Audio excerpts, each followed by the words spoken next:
He shattered my ribs, and my mom said, "Don't ruin his future." That's when I knew. I was on my own. My name is April Bennett. I'm 29 years old, and I live in Tulsa, Oklahoma. I'm the kind of woman who blends into the background, quiet, helpful, low maintenance. You'd pass me in a hallway and forget my face 2 seconds later. I work at a public library. I know the Dewey Decimal System by heart. I make tea at night and read mystery novels under dim lamps. That's the version of me people think they know. But that's not who I was the night my ribs cracked under the weight of a boot I never thought would come from family. I was curled up on the floor, breath shallow and fractured, when I heard my mother's voice outside the locked bathroom door.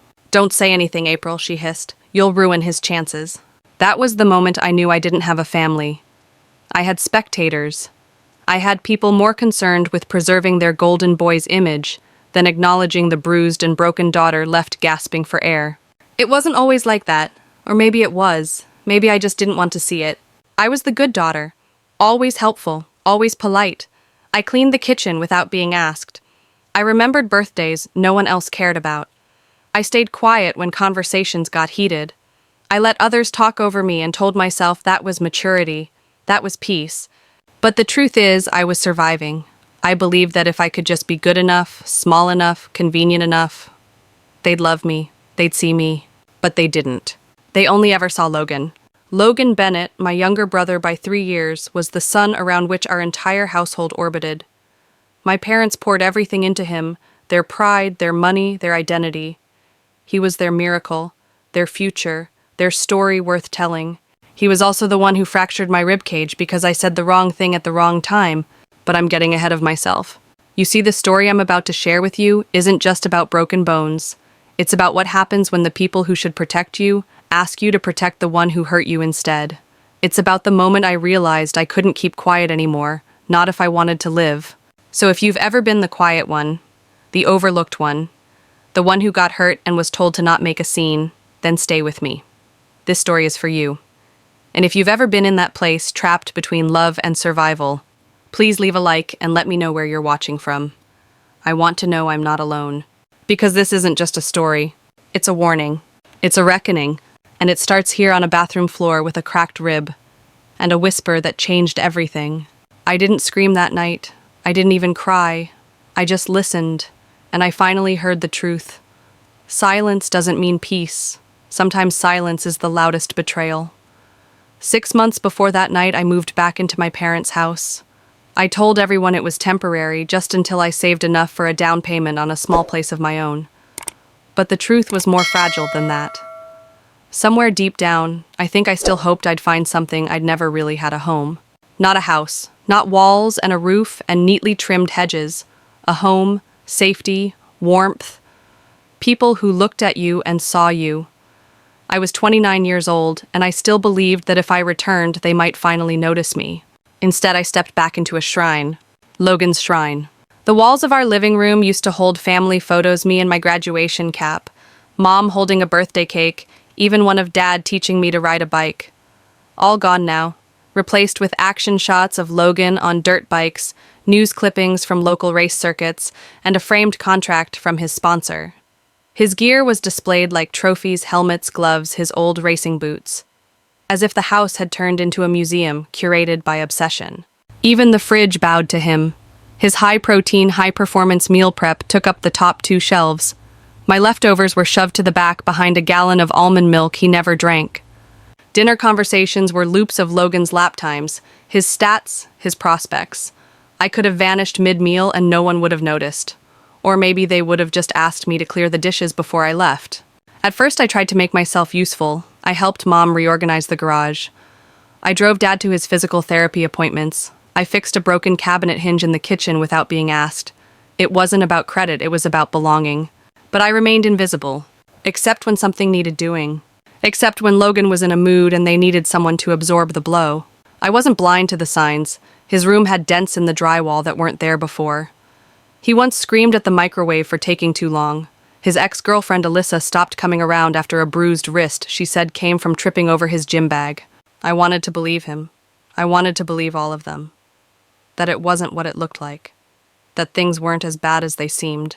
Because if I admitted the truth that Logan was dangerous and that our parents were enabling him, then I'd have to admit I was living in enemy territory. So I did what I had always done. I stayed quiet. Until the night I couldn't anymore. You know, people always ask why victims stay, why we don't speak up, why we shrink instead of run. But no one ever asks what were we waiting for. For me, it was one small thing. Just one moment, a conversation, a shared laugh, a hand on my shoulder that said, I see you. I never got it. All I got was slammed cabinets, silence, and a family too afraid to break their image of Logan long enough to see the damage he was causing. But the most dangerous part wasn't Logan's fists. It was the lie I kept telling myself that I deserved it because I stayed. That night, that moment was coming fast, and when it hit, it would shatter everything. It was a Saturday evening, unusually quiet, the air tense like the calm before a storm. Logan had a big qualifying race earlier that day, one that could lock in his sponsorship for the next season. I didn't go. I rarely did anymore. Watching him get cheered on by our parents while I sat quietly at the end of the bleachers made me feel smaller than usual. Instead, I stayed home and cleaned the kitchen. The counters were sticky with protein powder residue. His blender, of course, was left unwashed, and I was wiping it down when I heard the door slam. Hard. His footsteps were heavy, his gym bag crashing against the hallway wall as he stomped in. The air shifted. I didn't look up. I focused on scrubbing the granite. Stay invisible. Stay out of his line of fire. What are you staring at? He barked. I flinched. Nothing, Logan, I said quickly. I was just cleaning up. He grunted, marched to the fridge, yanked it open, and grabbed a beer. The door slammed shut with enough force to rattle the shelves. He took a long sip and leaned against the counter, jaw tight. This whole season is a joke. That track was garbage. Coach is blind. It was rigged. I didn't respond at first, just nodded sympathetically, hoping he'd get it all out of his system. But then I made the mistake. I tried to help. It's just one race, I said gently. You'll get the next one. You always do. I even smiled, though my voice was barely more than a whisper. It's not like it's the end of the world. He froze. His beer bottle paused halfway to his lips. What did you say? The way he asked that soft like a whisper made of razor blades sent ice through my veins. Nothing, I just meant I didn't finish. He lunged. His hand fisted the front of my t-shirt, dragging me off my feet. His knuckles dug into my collarbone, and before I could even scream, I was slammed backward hard into the edge of the granite countertop. The breath was knocked clean from my lungs. A flash of pain like white lightning exploded through my side, and I collapsed, landing on the cold tile. I couldn't move. I couldn't breathe. And then came the kick. His boot connected with my ribs, the same side that had hit the counter.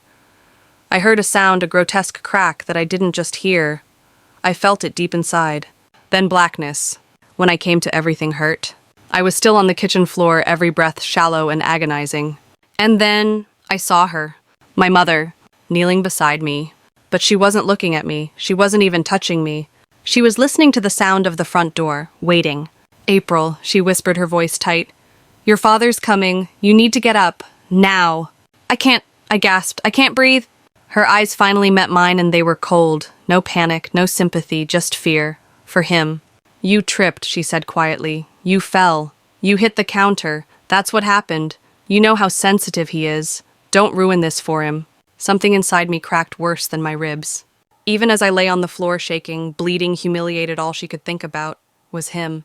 If you've ever been made to apologize for someone else's violence, if you've ever been told to hide your wounds to protect someone else's future, please share your story in the comments. Your voice matters. We are listening. Because what came next didn't just break my bones. It broke whatever was left of the illusion that I had a family. I don't remember crawling to the bathroom. I just remember the floor, each cold tile pressing into my skin, the sharp edge of pain slicing with every shallow breath. I dragged myself inch by inch, using the counter, the wall, anything I could grab. My body was trembling, my vision tunneled. My chest felt like it was collapsing inward. When I finally reached the bathroom, I fumbled with the lock. My hands were slick with sweat and shaking uncontrollably, but I managed to turn it. I slid down against the door, back to the wood knees, drawn-up forehead pressed to the cool porcelain of the tub. I could hear them outside. First, my father's voice, low and sharp, asking what had happened. Then my mother's quick whispers. Her tone wasn't worried. It was defensive, panicked, like someone trying to plug a leak before the dam burst. I heard Logan stomping upstairs. He slammed his door like the punctuation mark at the end of a tantrum. And then, through the door, her voice again, quieter this time. Crueler because of it. Keep quiet. Don't say anything. You'll ruin his future. Not are you okay? Not will get you help. Just those words, that order. Keep quiet. I think that was the first time I truly hated her. Not because she didn't believe me, she did. That was what made it worse. She knew.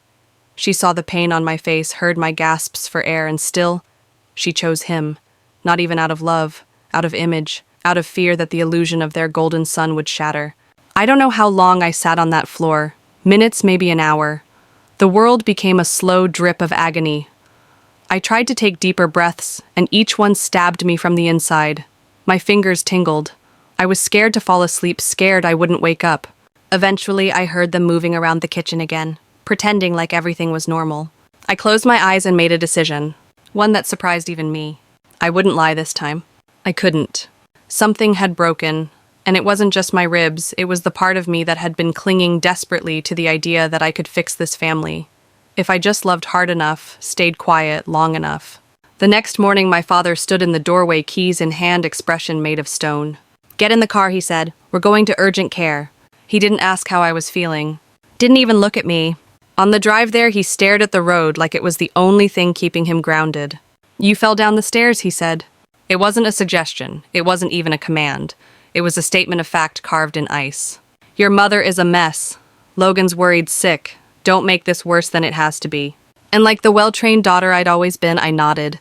A single hollow nod. Because that's what we did in our family. We made pain look like clumsiness. We made violence sound like love. We called injuries accidents and shame loyalty. But something was shifting inside me, quietly, subtly, like a tide turning before the storm.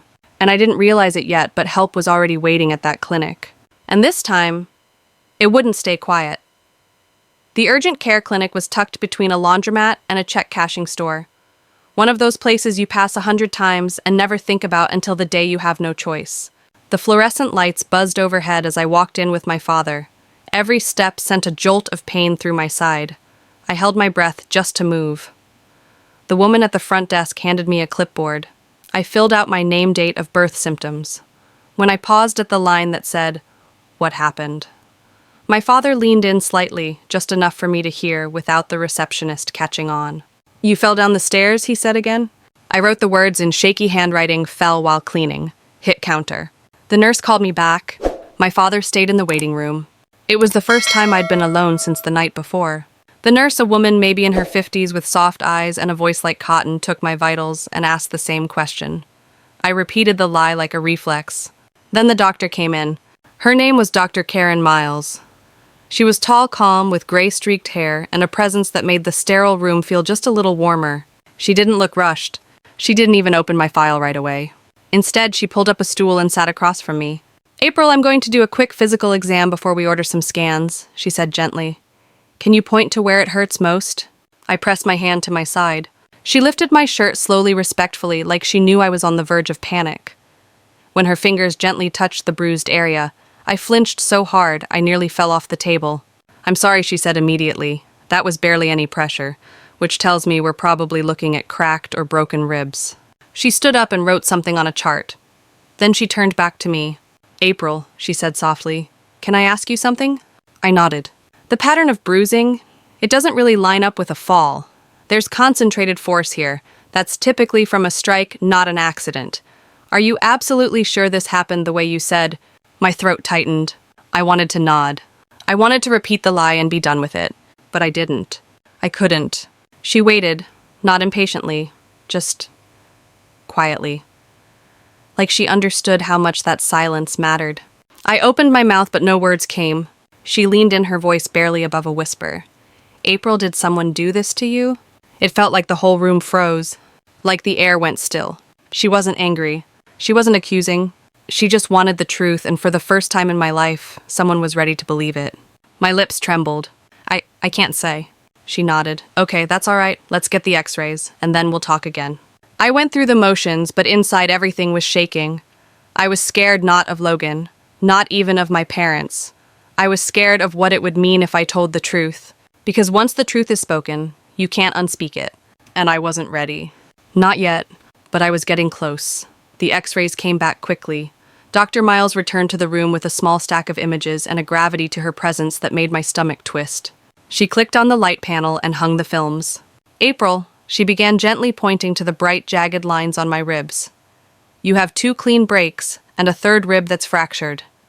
These injuries are consistent with direct impact, something forceful and deliberate. I stared at the images, my body in grayscale, broken, sharp, undeniable. My breath caught not from pain this time, but from recognition. There it was, the evidence. The truth I'd carried like a secret under my skin was staring back at me in fluorescent light. Dr. Miles turned to me slowly. I'm going to be honest with you. I'm a mandated reporter. If I suspect abuse, especially in the home, I am legally required to report it. And right now, what I see doesn't match your explanation. Her words didn't come from judgment. They came from care, from duty, from the kind of protection I hadn't known existed outside books and TV. She pulled out a small clinical camera, carefully asked me to lift my shirt just enough to document the bruising, and snapped a few photos. Then she put the camera down and sat beside me again. This isn't just about broken bones, April. It's about safety. I need to ask you again, clearly and without pressure. Did someone do this to you? The question didn't explode this time. It landed softly, gently, and it broke me wide open. I looked down at my hands. They were trembling in my lap. And then in a voice so small I barely recognized it as my own, I said, "My brother." Just that. 2 words. But they shattered the lie my family had built around me my whole life. The tears came then, fast and hot, unstoppable. I covered my face with my hands and shook. "Please," I whispered, "don't tell anyone. You don't understand. It'll ruin everything. It'll tear my family apart. His career, my parents." She didn't flinch. Instead, she said something I'll never forget. "What about your life, April? He broke your ribs. What about your future?" And just like that, the decision was no longer mine. She stood up, walked out of the room, and made the call. Child Protective Services were notified. Because I lived in the home where the assault occurred, that made it a domestic violence case under state law. Law enforcement would be alerted. By the time my father pulled the car around to take me home, the system had already begun moving. I sat in the passenger seat, my ribs aching with every breath, and wondered what would happen when we turned onto our street. I didn't have to wonder long. As we pulled into the driveway, I saw a police cruiser parked right in front of our house. The lights weren't on, but the presence was unmistakable. My chest tightened. My father didn't speak. He parked, walked up the steps, and opened the door like nothing had changed. But everything had. Inside the house was tense more than usual. Then the shouting started. First, my mother's voice, frantic and high-pitched. Then Logan's barking something from upstairs. I stood at the threshold, breathing through pain. Standing in a storm I had unleashed by telling the truth. If you've ever stood in that terrifying space between fear and freedom, between the life you know and the one you hope might exist, please tell me. Comment below. I want to know who's out there listening. Because I know what it feels like to choose truth, even when it costs everything.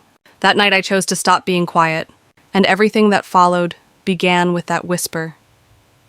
The moment I stepped inside, the weight of the air hit me harder than the pain in my ribs. My mother was pacing the living room, mascara streaked down her cheeks, phone clenched in her hand. My father stood at the window, arms folded, jaw clenched. Neither of them looked at me, and then Logan appeared at the top of the stairs, still in his gym shorts, shirtless expression unreadable. He stared at me like I was the one who had done something unspeakable. Like I was the danger. Like I was the traitor. I wanted to scream, "You did this," but no sound came. Instead, my mother broke the silence. "What did you say?" she whispered, her voice shaking with a panic that wasn't for me. I didn't answer. She stepped closer, eyes wide. "April, please tell me you didn't say it was Logan. You know how this looks. You know what people will think." I told the truth, I said, and my voice surprised me. It wasn't strong, but it was steady. "You destroyed his life," my father snapped, turning around with a glare so sharp it made me flinch. "That officer is here because of you. Do you understand what you've done?" Yes, I thought, I finally understand. I've spent a lifetime trying to be the one who held things together, who stayed quiet to keep the peace, who apologized for other people's tempers, who took the blame so no one else would have to. And look where that got me. Bruised, broken, invisible. I didn't answer them. I walked past. My room looked exactly as I'd left it, but something inside me had shifted permanently. I walked to the closet, pulled out the old suitcase I had never fully unpacked, and laid it open on the bed. Each shirt I folded felt like a goodbye. Each pair of socks a silent rebellion. I didn't cry, not this time. I had cried enough over people who used my silence to protect their comfort. I zipped the suitcase shut. As I turned to leave, I saw something on my nightstand, a framed photo of Logan and me from when we were kids. I must have forgotten it was there. I picked it up, stared at the smiling, toothy grins of two children who didn't yet know how cruel life could become. Then I turned it face down. When I came back into the hallway, my parents were still arguing with the officer. Logan was in the background, arms folded, watching me with eyes full of resentment. I walked past them, suitcase in hand. My mother reached for me. "Where are you going?"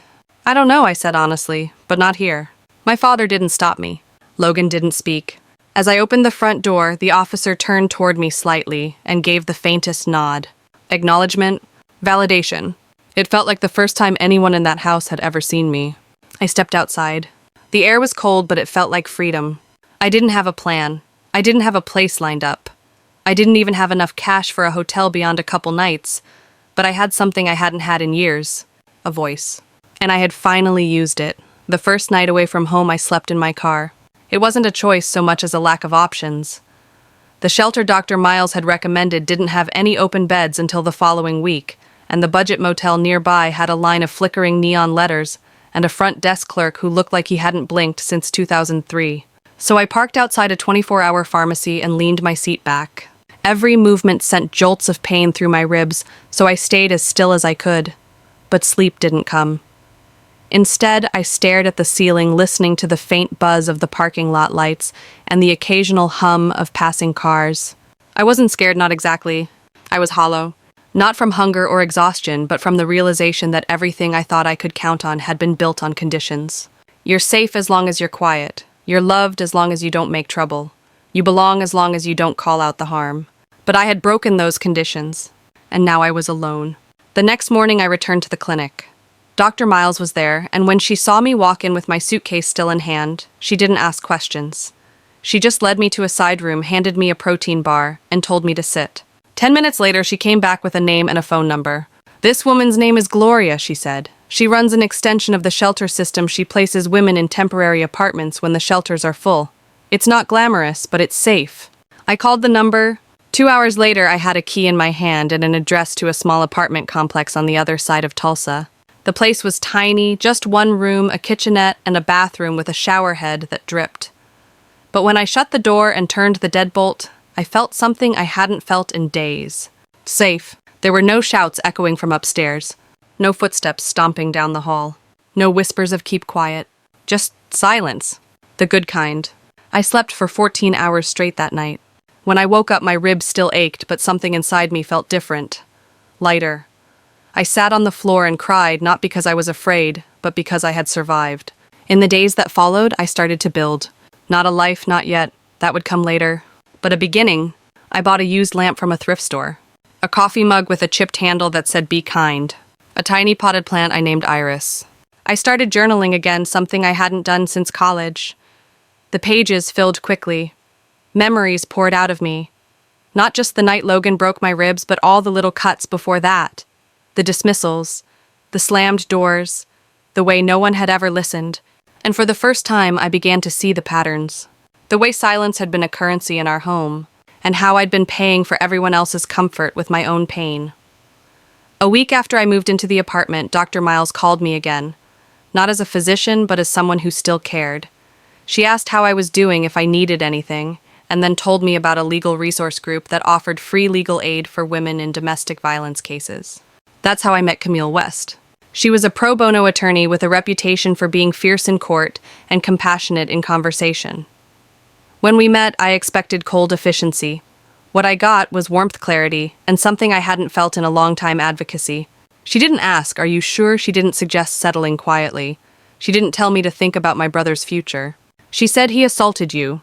That has consequences. You get to decide how far you want to take this, but you don't have to do it alone." I had never pressed charges before. I had never even stood up for myself in front of a cashier who got my coffee order wrong. But something had shifted. The girl who had once curled into herself on the bathroom floor was gone. In her place stood a woman who knew her story mattered. We filed an official police report, submitted the medical records, turned over the photos Dr. Miles had taken that day. Camille walked me through every step, never once pushing, only preparing. Then came the civil suit. We weren't just suing Logan for the medical costs. We sued for emotional damage. for pain and suffering, for the nights I couldn't sleep without seeing his face, for the ribs he broke and the home they shattered in the process. It wasn't about revenge. It was about reclaiming something that had been stolen from me. And when the league that had once considered sponsoring him heard about the case, his contract was suspended indefinitely pending investigation. Suddenly, the golden boy wasn't so shiny. The phone calls started soon after. First, my mother crying, begging, "April, we can fix this. You're tearing the family apart." Then my father cold-clipped, "If you go through with this, you're not welcome back." And finally, a voicemail from Logan himself, or rather from someone pretending to be him. The tone was too polished, too polite, as if someone else had written it and made him read it aloud. I didn't reply. Not once. If you've ever had to choose between your healing and your family's comfort, share it below. Let me know, did you choose yourself, or are you still deciding? Your story might help someone else find their voice. Because silence only protects the person who hurt you, and I was done protecting him. The first time I walked into the courthouse to file a restraining order, my hands wouldn't stop shaking. It wasn't the marble floors or the security guard's gaze, or even the metal detector beep that set me off. It was the moment I saw my name on a form next to Logan's. Seeing our names in black and white, not on a birthday card or a family photo, but on a legal petition, Bennett versus Bennett, was surreal. It felt like the final severing of a connection I had fought too long to preserve. Camille stood beside me the entire time, firm and composed, guiding me through each line of the paperwork. Every question on the form hit like a brick. Did the respondent physically harm you? Have you sought medical treatment? Do you feel unsafe? Yes. After submitting the documents, I had to recount the entire incident to a judge during an emergency hearing. It wasn't a full trial, just a brief statement, but even then, speaking it aloud felt like standing naked under a spotlight. He grabbed me by the shirt and threw me into the kitchen counter. Then he kicked me in the ribs. I didn't cry this time. My voice wavered, but I stood tall. The judge nodded silently, then signed the temporary protective order. Logan would be legally required to stay at least 200 feet away from me until the court reviewed the case further. It was a small step, but it felt like a mountain moved. A few days later, I got a letter in the mail, a response from Logan's attorney. He was contesting the restraining order. The letter was full of language like misunderstanding, unintentional injury, and escalated disagreement. Nowhere in it was the word assault. Nowhere in it was the word sorry. Camille told me not to worry, that it was standard legal pushback. But to me, it felt like the same old gaslighting I'd grown up with, just with better vocabulary and professional formatting. Still, we kept going. Therapy became a weekly rhythm. My therapist, Elena, helped me unpack not just the night Logan hurt me, but every scar that led up to it. The way my mother used tears like weapons. The way my father made disappointment feel like exile. The way silence was praised more than honesty. I had to relearn what a healthy boundary looked like, what a safe space felt like. And slowly I did. I started walking in the park again. I reconnected with an old coworker from the library who had always treated me like more than a shadow. I even took a yoga class, though I had to modify every pose because of the pain in my ribs. But I was healing, not just physically, emotionally. The April who used to measure her worth by how little space she took up was gone. In her place was someone still tender, still learning, but unafraid. I no longer whispered apologies for my existence. I no longer flinched when I said no. And I no longer saw Logan as my responsibility. He had made his choices, and now so had I. It was about 3 months into my new life when something unexpected happened. I was at the community center helping restock books in a makeshift reading nook they'd set up for underprivileged kids. It wasn't my job, I wasn't officially employed there, but I had started volunteering once a week just to stay busy, to feel useful again. Sorting picture books and adjusting beanbags was therapeutic in its own quiet way. That day, the director of the center, a woman named Marissa, approached me with a clipboard in hand and a thoughtful look on her face. "April," she said, "have you ever thought about starting something of your own?" I blinked. Like what? "A program," she said. "We've got grant money for community initiatives, especially ones supporting at-risk youth. I've seen how you connect with the girls here. They talk to you like they trust you. You have something." Something. That word hung in my mind long after I left the center that afternoon. I didn't sleep that night. Instead, I opened my laptop, stared at a blank document, and began typing. And typing. And typing. By sunrise, I had the bones of a proposal, a safe space for girls from neglectful or abusive households. After school hours, homework help, journaling, group circles. Nothing formal or clinical, just a place where they could be seen, where no one would tell them to be quiet. I called it Let Her Speak. The irony wasn't lost on me. For most of my life, I hadn't spoken up. Not about the bruises I carried, not about the exhaustion, not even about the loneliness. But now my voice was on paper asking for funding to help others find theirs. It took weeks of revisions, rewrites, and meetings, but one afternoon I got the call. The grant had been approved. Let Her Speak would launch as a pilot program the following month. I stood in my little apartment, still in pajamas, clutching my phone and blinking back tears. Not from fear this time, from pride. I furnished the space with donations from the community floor cushions, string lights, dry erase boards, shelves filled with colored pencils and notebooks. I kept a small ceramic dish by the entrance where girls could drop in questions anonymously. The first note I pulled out read, "How do I make people stop yelling at me?" I sat on the floor and wept, because I knew that question. I had lived that question, and now I had the chance to help someone else answer it. The program grew quickly. What started with 5 girls became 12, then 20. We met twice a week. We talked about boundaries, kindness, fear, bravery. Some days we cried, other days we just colored and shared snacks. But every meeting reminded me silence isn't safety, and being loud isn't wrong when it's your truth being heard. I no longer needed to be seen by my parents or forgiven by Logan. I had built something better. I had built a community where girls like me could learn that their voice mattered, and more importantly, that they had every right to use it. Summer bled into early fall, and Let Her Speak became more than an after-school room with fairy lights. It became a lifeline. One Thursday evening, I was locking up when Camille called with news that twisted my stomach into knots. "The district attorney's office is moving forward," she said. "They want you to testify at a preliminary hearing in 6 weeks. Testify, against Logan, in an open courtroom." I thanked her, hung up, and stared at the mural the girls had painted on the far wall, thick brush strokes spelling out, "Your voice is a map." I wondered what kind of map could guide me through the next month. Preparation was brutal. Camille drilled me on every detail: the kick, the countertop, the whisper behind the bathroom door. Each rehearsal felt like ripping off a scab that had barely formed. But she kept reminding me, the clearer you are, the less room there is for them to rewrite the story. Meanwhile, the civil suit trudged on. Logan's lawyer proposed a settlement, no admission of guilt, a small payout, a non-disclosure agreement. Camille slid the printed offer across her desk, eyebrows raised. I didn't even touch it. My silence nearly killed me once I said, "I'm done selling it." Word about the criminal case spread. A local reporter reached out hoping for an interview. I declined. The story wasn't just mine. It belonged to every girl who left Let Her Speak clutching a journal to her chest like armor. Still, the mention on the evening news was enough to yank my parents out of the shadows. Messages poured in, alternating between icy disappointment and syrupy pleas for family unity. One voicemail from my mother stuck like glass. "April, honey, you're humiliating us. Think of Christmas. Think of your grandparents." Funny how she never mentioned thinking about my ribs. I left the message unheard after the first 10 seconds and blocked the number again. In the middle of all this, Marissa suggested a community fundraiser and open mic night where the girls could read poems or play music. At first, I hesitated. The idea of putting them on any kind of stage felt risky, but they wanted it, craved it even. So we planned, printed flyers, strung up extra lights, borrowed folding chairs. The night arrived faster than I expected. The rec room filled beyond capacity: neighbors, teachers, random passers-by, who saw the poster taped to the coffee shop window. The girls performed with trembling courage stories about locker room whispers, stepfather rules, the terror of walking home after dark. When they finished, the room erupted in applause that felt like collective exhale. I stepped up to the mic, last palms slick.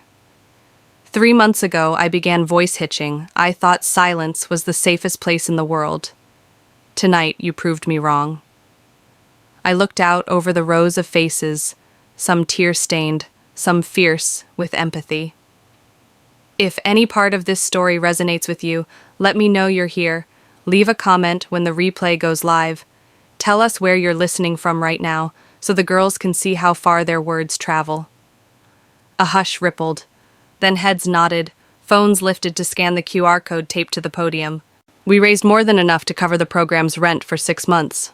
But what lingered wasn't the money. It was the echo after every truth spoken aloud, the certainty that once a story finds open air, it can never be locked away again. Later, alone in the empty room, I gathered the handwritten donation slips.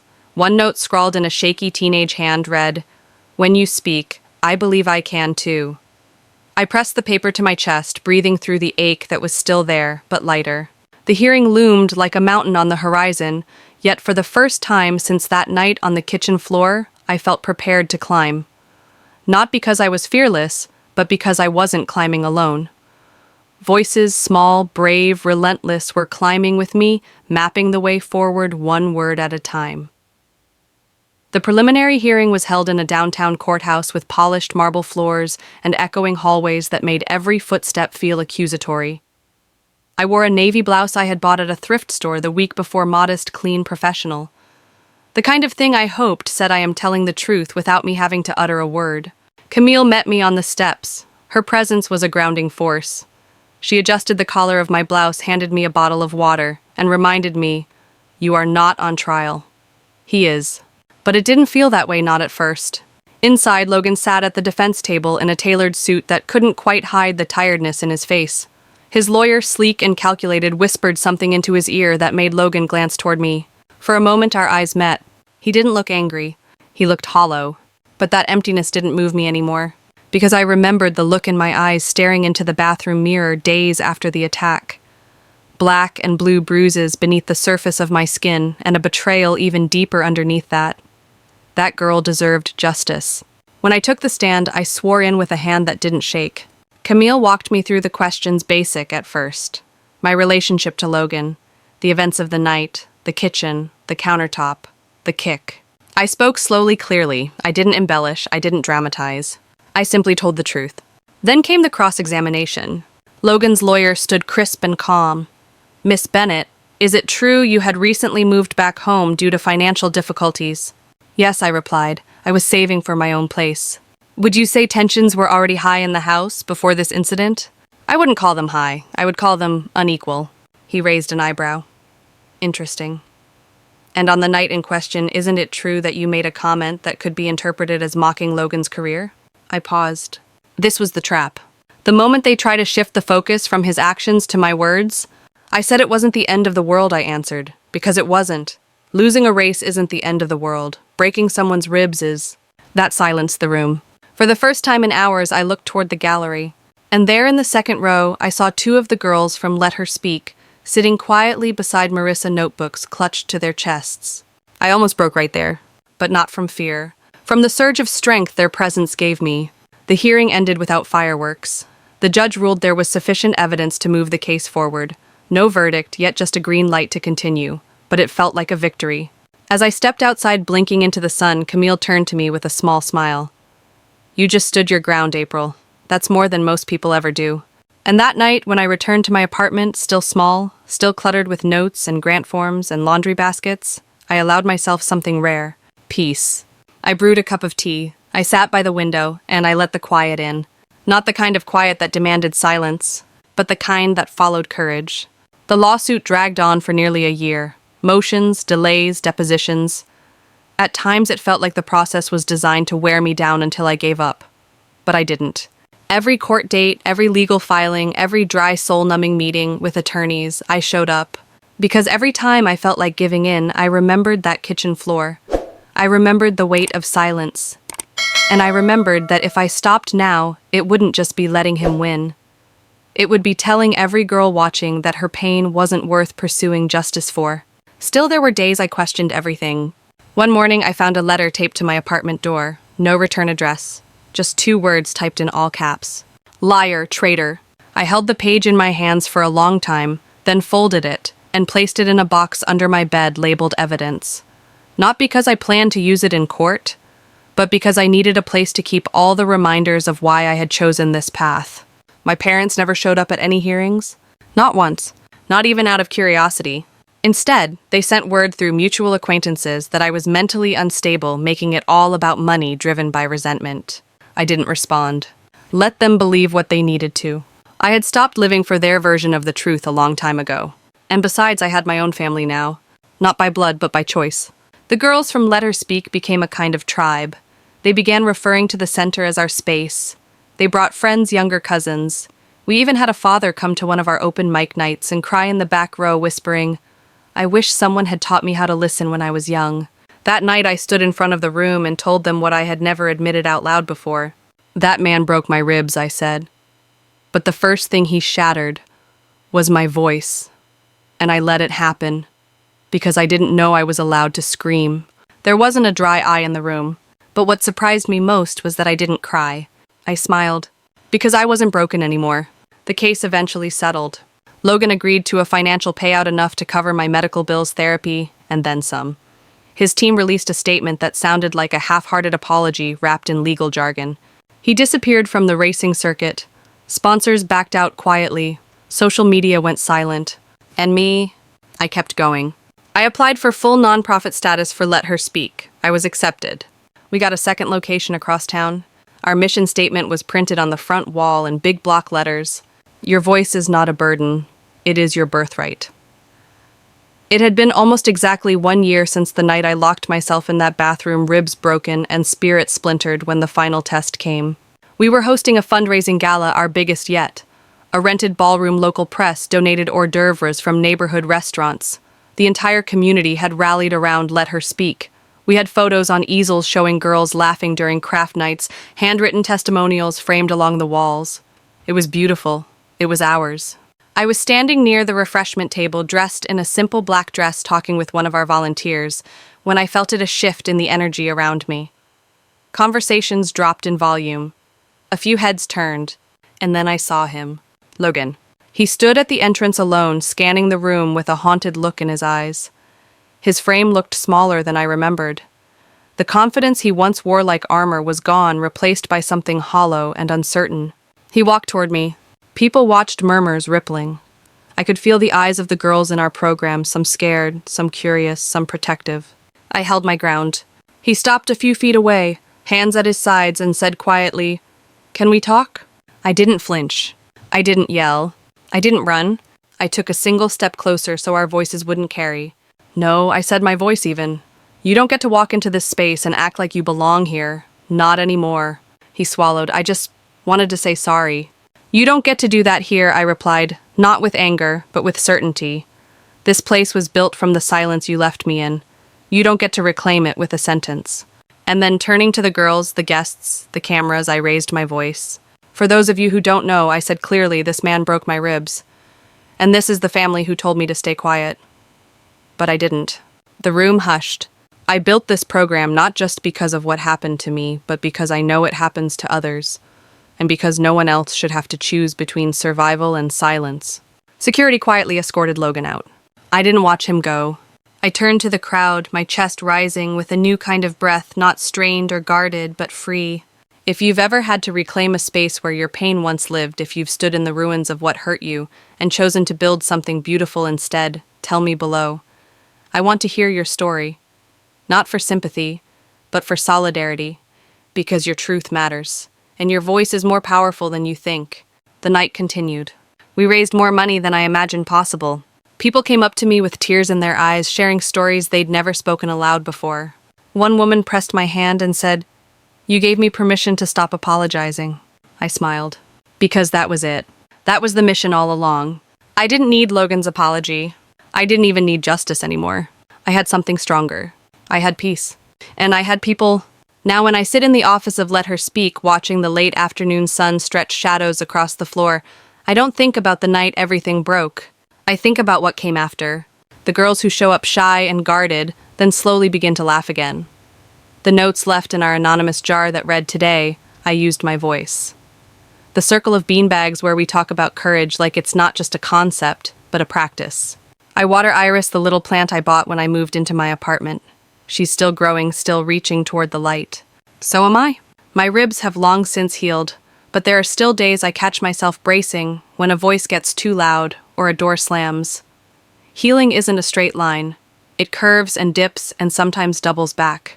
But I'm not the same woman I was. I'm not the girl who held her breath at the dinner table. Not the woman who apologized for needing space. Not the sister who protected silence over survival. I'm something new. And maybe that's what freedom looks like, not a finish line, but a choice you make every day. A choice to speak. To take up space. To begin again. If my story meant something to you, don't let it end here. Share it. Tell yours. And if you believe in the power of truth, of second chances, of building something beautiful from the ashes, subscribe, comment, and stay with us. We're just getting started. Because your voice, it's not just important, it's necessary.